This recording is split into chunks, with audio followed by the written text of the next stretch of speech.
This is RE Audio. 안녕하세요, 아릴입니다.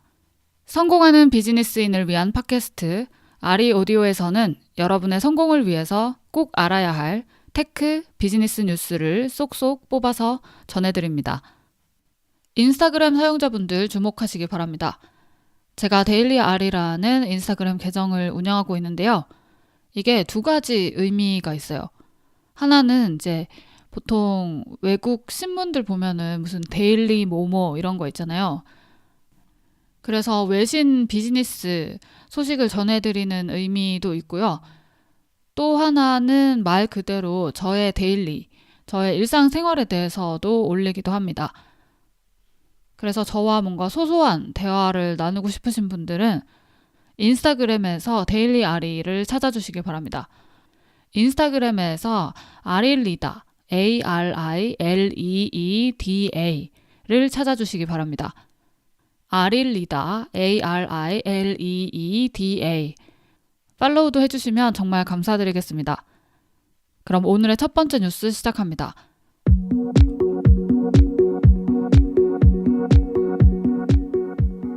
미래의 고객들에게 먼저 돈을 받아서 그 돈으로 사업을 진행할 수 있는 이 크라우드 펀딩은 사실 아이디어가 있는 창업자들에게는 굉장히 좋은 제도입니다. 하지만 아주 가끔씩 이것을 악용하는 사람들이 나타나기도 하는데요. 최근 미국의 공정거래위원회가 이 고객들로부터 무려 9억 원에 가까운 돈을 삥 뜯고 달아난 이 사기꾼을 하나 고소를 했다고 합니다. 이 사기꾼의 이름은 도우 모나한인데요. 모나한은 아주 유명한 그 크라우드 펀딩 사이트인 인디고고 그리고 킥스타터에서 스마트 백팩을 제작하는 크라우드 펀딩 캠페인을 진행했습니다. 이 크라우드 펀딩은 고객들이 미리 이 홍보 영상 같은 것들과 이 제작자들의 홍보 자료들을 보고 먼저 돈을 내고 이 돈으로 이 제작자들이 물건을 제작해서 향후에 이 제작된 물건을 고객들에게 전달해주는 그런 시스템인데요. 그래서 어떻게 보면 이 고객들이 제작자를 믿고 돈을 맡기는 겁니다. 그런데 모나하는 이 스마트 백팩을 1세대 그리고 2세대 제품까지 홍보를 미리 해가지고 돈을 거의 9억 원 가까이 챙긴 후에 이 돈을 원래는 이 백팩을 제작하는 용도로만 써야 하는데 뭐 비트코인을 개인적으로 사들인다거나 그냥 현금으로 써버린다거나 자기 신용카드 대금을 갚는데 써버렸다고 합니다. 이 사건이 꽤 오래된 사건입니다. 무려 2016년경으로 거슬러 올라가는데요. 이때 당시에 모나한이 이 스마트 백팩 캠페인을 벌여가지고 크라우드 펀딩을 성공적으로 마치고 나서 이 인디고고라는 이 크라우드 펀딩 사이트 측에서 제작은 잘 하고 있느냐는 문의를 했다고 합니다. 그랬더니 이 모나한은 잘 만들고 있고 지금 배송하는 단계에 있다라고 거짓말을 했어요. 그리고 또 고객들 역시도 자꾸 배송이 늦어지니까 도대체 언제 주느냐고 문의를 했더니 이 고객들이 나중에 배송을 받아야 되기 때문에 자기 집 주소를 입력을 미리 하게 돼 있습니다. 그래서 이 모나한이 오히려 이 고객에게 내가 너희 집 주소도 알고 있다면서 막 협박을 했대요. 미국 공정거래위원회에 따르면 단 한 건의 배송도 이루어지지 않았고요. 그리고 모나한은 이 회사 웹사이트도 닫고 페이스북 페이지도 없애버리고 잠적을 해버렸다고 합니다. 이 사건이 너무 악질적이다 보니까 이 공정거래위원회가 직접 나서게 된 것인데요. 이렇게 공정거래위원회가 크라우드 펀딩 관련해서 고소를 진행한 것은 이번이 처음은 아닙니다.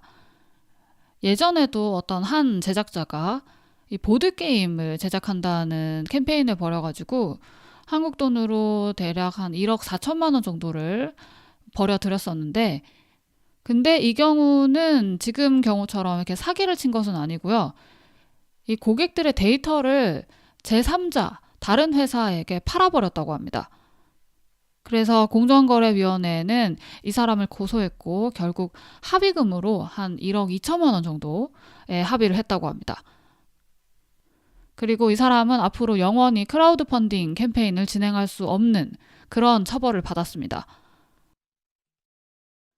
물론 이런 경우는 굉장히 드문 경우기는 하지만 크라우드 펀딩을 진행하는 사이트 측에서는 이런 경우가 한 건이라도 생기면 안 되기 때문에 이 유명 크라우드 펀딩 사이트인 인디고고 같은 경우에는 이 배달 보장 서비스를 런칭을 했다고 합니다.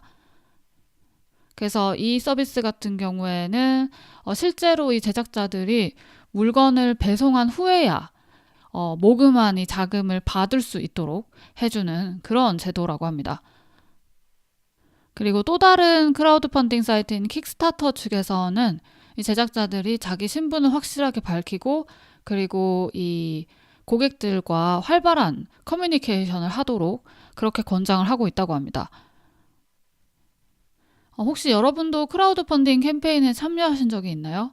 만약에 있으시다면 여러분 경험담을 댓글로 달아주시기 바랍니다. 다음 소식입니다.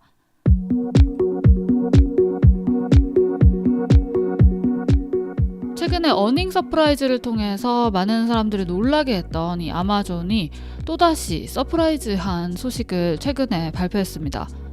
그것은 바로 아마존의 프라임 고객들에게 앞으로 기본적으로 하루 만에 배송하는 서비스를 제공하겠다고 한 것입니다.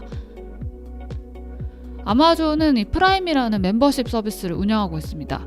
이게 한국 돈으로 1년에 한 14만 원 정도를 내면 원래 미국이 땅덩이가 워낙 넓어서 이렇게 택배를 시키면은 며칠이 걸리는데 이 아마존 프라임에 가입하면 이틀 만에 배송을 해주는 그런 서비스였어요. 그런데 이틀이었던 이것을 이제 하루로 단축시키는 하루 배송 서비스를 기본으로 하는 그것을 시작하겠다고 발표를 한 것입니다. 이 소식을 듣고 이런 생각을 하실 수도 있어요. 에이, 이거 설마 진짜겠어? 정말 이게 가능해? 미국같이 큰 나라에서 하루 배송을 해준다고? 이런 생각을 하실 수도 있는데요. RBC 캐피털 마켓이라는 한 조사기관의 보고서에 따르면 이게 가능하고도 남은 일이라는 그런 보도가 나왔습니다. 지금. 이 보고서에 따르면 아마존의 물류 배송 지금 네트워크를 자세히 살펴보면 지금 현재 가지고 있는 네트워크만으로도 미국 총 인구의 72%에게 다음날 배송, 하루 만에 배송 혹은 심지어는 당일 배송까지도 제공할 수 있을 정도 그 정도의 네트워크를 구축해 놨다고 합니다. 미국 총 인구의 72%라는 이 말은 미국 내에서 가장 사람들이 많이 살고 가장 부유층 지역의 거의 모든 가정에게 이 배달을 할 수 있다는 그런 의미입니다. 이렇게 엄청난 배송 네트워크를 구축할 수 있었던 비결은 지난 4년간의 끊임없이 엄청난 투자를 한 덕분이었습니다. 아마존은 미국 전역에 걸쳐서 엄청난 양의 물류센터를 지어왔는데요. 이게 얼마나 많이 지었냐면 이 4년 동안 이 아마존이 이 물류센터들을 하도 지어대가지고 미국 전체의 물류 인프라가 3배 이상 성장을 했다고 합니다.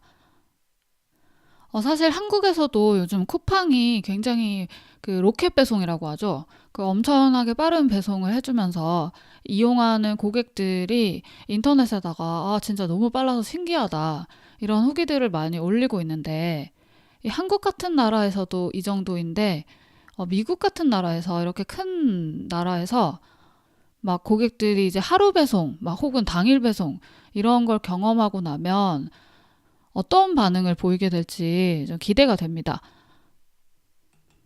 이 아마존의 물류 네트워크 관련해서 보고서를 발표한 이 RBC 캐피털에서는 이렇게 말했습니다. 더 빨리 배송할수록 더 많은 사람들이 살 것이다. 이쯤 되니까 문득 이게 궁금해지네요. 아마존이 과연 1년 후에는 주가가 얼마나 될까?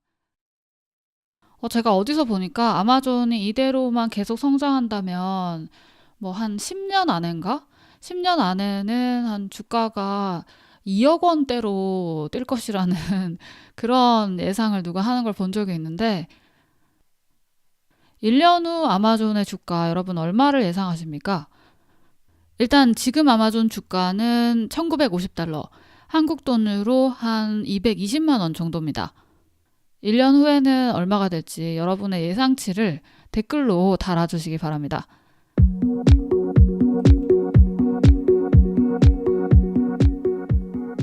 마지막으로는 두 가지 소식을 같이 전해드리도록 하겠습니다. 일단 첫 번째로 전해드릴 것은 이거는 비즈니스 관련 소식은 아닌데 왕자의 게임이라는 아주 엄청나게 전 세계적으로 대히트를 친 이 시리즈가 있습니다. 모르는 분들이 아마 없으실 텐데요. 이 왕자의 게임의 마지막 시즌이 지금 한창 방영 중입니다. 그런데 이 최근 에피소드에서 재밌는 옥의 티가 발견이 돼서 지금 전 세계적으로 화제가 되고 있습니다. 왕자의 게임은 판타지 장르고 약간 이 쇼를 보시면은 약간 시대극 같은 그런 느낌이에요. 그래서 의상이라든가 배경이라든가 이런 것들이 굉장히 약간 옛날스러운 그런 느낌이 있는데 근데 갑자기 어떤 장면에 스타벅스 커피컵이 딱 등장을 합니다. 그래서 이 장면이 나오자마자 전 세계 막 인터넷이 난리가 났습니다. 왕자의 게임에 스타벅스 컵이 나왔다 이러면서 난리가 났는데 저도 이거 스샷을 봤는데 진짜 스타벅스 컵이더라고요. 그래가지고 이거 완전 스태프들이 실수를 했나 보다 이런 생각을 했는데 이 왕자의 게임 제작사 측인 HBO에서 입장문을 발표를 했습니다. 일단 아주 쿨하게 자신들의 실수임을 인정을 했는데요. 그런데 이게 스타벅스 컵이 아니라 다른 커피숍의 컵이라고 합니다. 그리고 커피가 아니라 허브티래요. 네, 허브차라고 합니다. 여기 이 쇼에 나오는 여자 배우가 이 허브티를 주문을 했는데 이거를 여기 올려놓고 그냥 촬영을 해가지고 이게 찍혀버린 겁니다. 그래서 이거 처음에 이 장면이 나왔을 때 팬들이 우스갯소리로 뭐냐 혹시 스타벅스 PPL이냐 막 이런 소리들이 있었어요. 이게 왕자의 게임은 시대극이다 보니까 사실 PPL이 불가능해가지고 PPL이 아예 없거든요. 그런데 혹시 스타벅스가 이걸 뚫은 것이 아니냐 이런 얘기가 있었지만 네, 이건 사실이 아닌 것으로 드러났습니다. 이거에 대해서 웃어넘기는 팬들도 있었지만 적잖이 비판하는 그런 시선들도 있었습니다. 왜냐하면 왕자의 게임이 이게 한 편당 제작비가 무려 한국 돈으로 여러분 한 편당 그러니까 한 회를 찍는데 제작비가 한국 돈으로 한 170억 정도 듭니다. 거기다가 이게 촬영하고 나서 또 2년 동안 막 편집하고 또 이런 과정을 거쳤대요. 그런데도 불구하고 이런 말도 안 되는 오게티를 내보냈다니 이게 말이 되냐? 네, 이런 반응들도 있었습니다. 마지막 소식은 애플에 관한 짧은 소식인데요. 최근에 애플의 CEO인 팀 쿡이 CNBC와 인터뷰를 가졌습니다. 여기서 팀 쿡은 살짝 애플이 굉장히 시시해왔던 어떤 것에 대해서 귀띔을 해줬는데요. 그것은 바로 애플의 스타트업 인수에 대한 이야기입니다. 사실 언론에 그렇게 크게 잘 보도되지는 않지만 사실 애플이 스타트업 귀신이에요. 네, 스타트업들을 정말 엄청나게 많이 인수를 하고 있습니다. 그런데 아주 조용히 하고 있어서 언론에 크게 보도가 되지 않고 있는데요. 얼마나 많이 자기들이 인수를 하고 있는지에 대해서 이 팀 쿡이 살짝 밝힌 바에 따르면 애플은 평균적으로 2, 3주에 한 개씩 회사를 사들이고 있다고 합니다. 그래서 지난 6개월 동안만 해도 무려 20개에서 25개 정도의 회사를 사들였다고 합니다. 그래서 이 사실을 보도하면서 한 기자는 이렇게 말하기도 했습니다. 내가 생각해보니까 내가 지난 6개월 동안 장 본 횟수가 한 20번, 25번 정도 되는 것 같다. 마치 내가 장 보는 것처럼 애플은 회사 장을 보고 있네. 네, 이런 반응을 보이기도 했습니다. 여러분은 어떠신가요? 여러분도 지난 6개월 동안 장 본 횟수가 한 이 정도 되시지 않나요? 보통 사람들 한 2, 3주에 한 번씩 장을 보는 것 같아요, 진짜. 근데 사람들이 장 보는 횟수만큼 애플은 회사를 장을 보고 있었습니다. 뭐 그게 또 그렇게 무리는 아니에요. 네. 왜냐면 애플한테는 현금이 무지막지하게 많기 때문입니다. 보도에 따르면 애플은 무려 260조 원이 넘는 현금을 보유하고 있다고 합니다.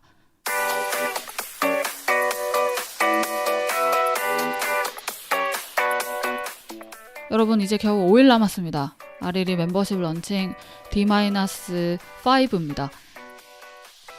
여러분들이 다른 데서는 접할 수 없는 그러면서도 재밌고 그리고 실질적으로 여러분들에게 도움이 되는 세상을 더 넓게 바라보고 그리고 궁극적으로 여러분들이 더 잘 사시는데 성공하시는데 도움이 되는 그런 멤버십을 준비하고 있습니다.